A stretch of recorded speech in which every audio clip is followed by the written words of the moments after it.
So we've been talking about ecosystems, and we know an ecosystem is a place where living and non-living things interact. And then we also know that as far as the living things in the ecosystem go, right, all organisms or all living things need energy, right? They need to live, they need to reproduce, they need to move around, they need to heal themselves, and we also know that all energy comes from the sun. All right. We also know that different animals get their energy in different ways, right? A producer can get their energy straight from the sun. A consumer needs to eat other organisms to get their energy, like us, we are consumers.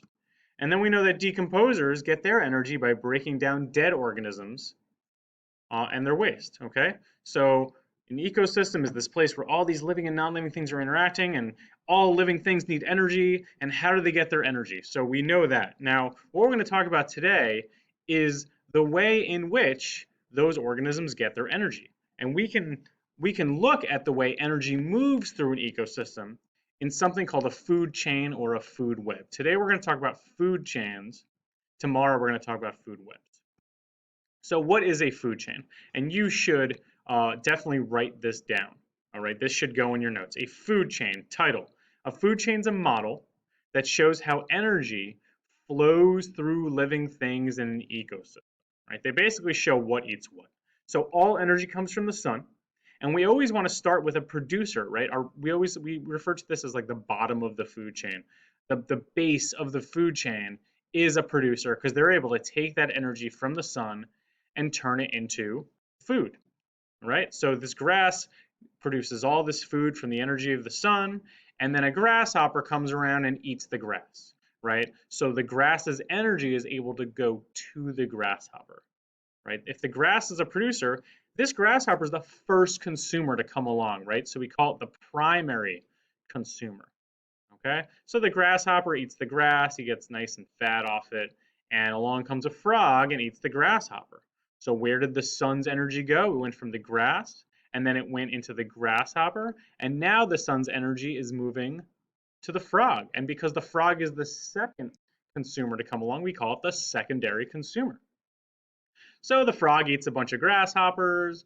He's taking a nap. He's lazy, and along comes a python. This is our third consumer, or our tertiary consumer, and he eats the frog and gets the frog's energy. So the energy went from the sun to the grass, to the grasshopper, to the frog, to the python. And you'll notice that these arrows are pointing in the direction that the energy is going, right? The energy is going from the grass to the grasshopper, to the frog, to the python. So pause this video, write this all down, draw yourself a little food chain, and then you can unpause and move on to the next slide. Okay, so here's just another example of a food chain. This one happens to be in the ocean. Again, we're going to start with our producer. In this case, it's plankton. These are microscopic organisms that can make their own food from the sun's energy. Krill are going to eat them, so the energy from the plankton is going to go to the krill, which are these primary consumers. Along come these silverfish who eat the krill, so that krill's energy goes to the silverfish, that's our secondary consumer. And then these leopard seals come along and eat the silverfish, so the energy goes from the silverfish to the leopard seal. This is our, let's see, 1, 2, 3. This is our tertiary consumer. And then finally, our orca. This is the top dog, right? The apex predator comes along and eats these leopard seals. So the energy goes from the plankton to the krill to the silverfish to the leopard seal to the orca. This is our quaternary consumer, but you don't need to know that. All right, you don't need to write any of this down. I just wanted to show you another food chain example. Now, there are different types of consumers. We've been calling them primary, secondary, tertiary, but they've actually got some other names, okay? So I've got some more notes for you to take here. First type of consumer is an herbivore. An herbivore is an animal that eats mainly plants, right? These includes leaves, grass, flowers, seeds, roots, fruit, bark, pollen, anything that comes from a plant, right? It doesn't necessarily need to eat the plant, but if it eats the fruit, or it eats the seeds, or it sucks the nectar, right? It's an herbivore, a plant eater. So some examples of herbivores are deer, horses, rabbits, cows, bees, sheep, grasshoppers. So go ahead and write that down. Pause this video, write that down before we move on to our next type of consumer. Okay, so our next type of consumer is a carnivore. These are the animals that eat mostly meat, right? That means they might eat insects or any other animal, right? As long as you're eating a living thing, a living organism, you're a carnivore, right? And if you eat that and only that, right, mainly meat. So some carnivores are felines, like so cats, lions, tigers, any kind of cat. Birds of prey like eagles, hawks, owls. These are birds that eat smaller birds. Sharks, frogs, spiders, right? These are carnivores. They don't eat plants. They only eat meat. All right, you're not going to see a lion chowing down at the salad bar. You're not going to see a spider who's like, I don't feel like flies today. I'd rather eat a nice piece of grass. It doesn't happen, right? These animals eat pretty much only meat. You know, they might eat some grass sometimes just to like kind of settle their stomach, or they might eat, you know, some grass as they're eating something else by accident, but they're eating mostly like almost 100% meat. Okay, so pause this video and write down your definition for carnivore. And our final type of consumer is an omnivore.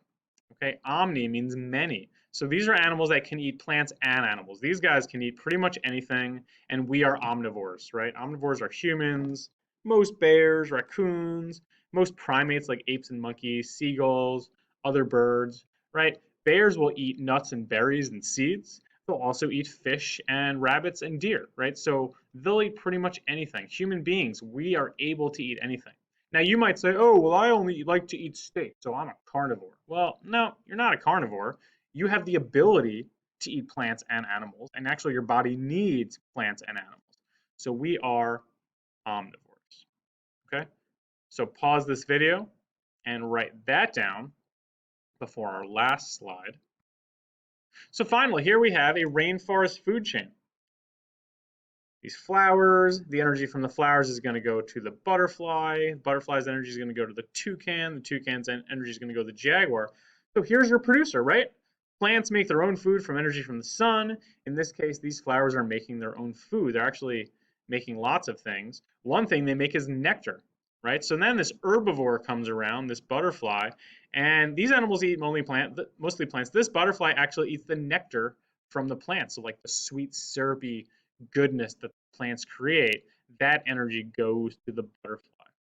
Along comes a toucan, and he's an omnivore, right? He's able to eat plants and animals. He's going to eat nuts and fruit. He's also going to eat a butterfly if it comes around, right? So this toucan's an omnivore. He can eat both plants and animals. So the energy is going from the sun, which isn't shown, to the plants, to the butterfly, to the toucan, and then finally our carnivore comes around, our jaguar, and he's going to eat pretty much all meat, and that includes the toucan. That might even include the butterfly. He's not picky. As long as it's alive, he's going to eat it, right? So producers, and then we've got all these consumers. We've got herbivores, omnivores, and carnivores. Okay, make sure you've got all your notes written down. You don't have to write this down, but definitely make sure you've got notes for producer, omnivore, herbivore, carnivore, and the definition for a food chain before you move on to the next step in the Google Classroom.